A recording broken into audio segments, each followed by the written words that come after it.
पूछने वाली का आरोप है कि ये जो किसान आंदोलन चला है ये कांग्रेस पार्टी और अन्य विपक्षी दलों की केंद्र सरकार के खिलाफ एक साजिश और एक षड्यंत्र है। क्योंकि केंद्र सरकार ने जो किसानों से संबंधित बिल पारित किए हैं उन बिलों में किसानों के हितों की पूर्णतः रक्षा की गई है। उन बिलों से किसान सशक्त होंगे, स्वतंत्र होंगे, खुशहाल रहेंगे, क्योंकि उनको उनके उत्पाद की कीमत ज़्यादा से ज़्यादा मिलेगी। आज तक एपीएमसी में ही वो अपना उत्पाद बेच पाते थे। अब एक विकल्प इन बिलों के माध्यम से मिला है कि वो एपीएमसी के बाहर भी अगर उचित कीमत मिलती है तो वहाँ पर भी, चाहे वो प्रदेश के अंदर है चाहे वो प्रदेश के बाहर है, जहाँ भी उचित कीमत मिलेगी वहाँ अपना उत्पाद बेच सकते हैं। उसी तरह से जो कॉन्ट्रैक्ट फार्मिंग है पहले से देश में होती आई है, कोई कानून नहीं था, परंतु अब केंद्र सरकार ने कानून बनाया है, किसानों के हितों की रक्षा की है। कोई किसानों के हितों के साथ खिलवाड़ कर नहीं सकता, कोई उनके साथ अन्याय कर नहीं सकता। इसकी पूरी व्यवस्था उन बिलों में है। बिजाई से पहले भाव तय होंगे, बाजार का भाव कम आए ज़्यादा आए उनको पूरा भाव मिलेगा। कोई गड़बड़ करता है तो एसडीएम की अध्यक्षता की कमेटी 1 महीने के अंदर फैसला करेगी। ऐसे अनेक प्रावधान इन बिलों के माध्यम से किसानों के कल्याण के लिए हमारी सरकार ने बनाए हैं। एकमात्र नुकसान अगर इन बिलों से किसी को होता है तो वो उन आड़तियों और दलालों को होता है जो किसानों को भी लूटते हैं और व्यापारियों को भी लूटते हैं। सिर्फ उनके साथ जो है इन बिलों से जो है उनको नुकसान होता है। इसलिए हमारा मानना है कि कांग्रेस और अन्य विपक्षी दलों को किसानों की चिंता नहीं बल्कि दलालों की चिंता है। और ये आंदोलन उन दलालों द्वारा, आड़तियों द्वारा प्रोत्साहित आंदोलन है जिसे कांग्रेस पार्टी और अन्य विपक्षी दलों के नेता संरक्षण दिए हुए हैं। इसलिए भारतीय जनता पार्टी ने निर्णय लिया है कि हम इसके खिलाफ जन जागरण अभियान चलाएंगे। किसानों के बीच किसान मोर्चा सम्मेलन करेगा, रैलियां करेगा और जगह जगह नेता पत्रकार वार्ताएं करके जनता को जागृत करेंगे, क्योंकि ये किसानों के हित के बिल है। और ये एक भारतीय जनता पार्टी का मानना है कि एक षड्यंत्र केंद्र सरकार की छवि को खराब करने के लिए चला है। देश का अधिकतर किसान भारतीय जनता पार्टी के साथ है। इन बिलों के आने के बाद ही भारतीय जनता पार्टी की बिहार में सीटें बढ़ती।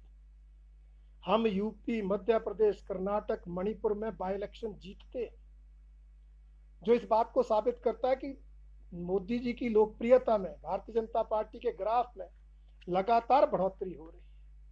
इसलिए उनकी छवि को खराब करने की कोशिश। और ये आंदोलन, साजिश, षड्यंत्र क्यों? क्योंकि इसमें किसान कम, राजनीतिक कार्यकर्ता ज्यादा है। और ऐसे कई तत्व शामिल हैं जो सीएए के खिलाफ शाहीन बाग का आंदोलन था उसमें शामिल थे। इस आंदोलन में किसानों के हित के नारे कम लग रहे हैं, देश विरोधी नारे ज्यादा लग रहे हैं। इसलिए ऐसे अराजक तत्व, अलगाववादी सोच के लोग भी इस आंदोलन में शामिल है। इसलिए इसे हम षड्यंत्र मानते हैं और इस षड्यंत्र को हम सफल होने नहीं देंगे, विफल करेंगे, किसानों को जागृत करेंगे।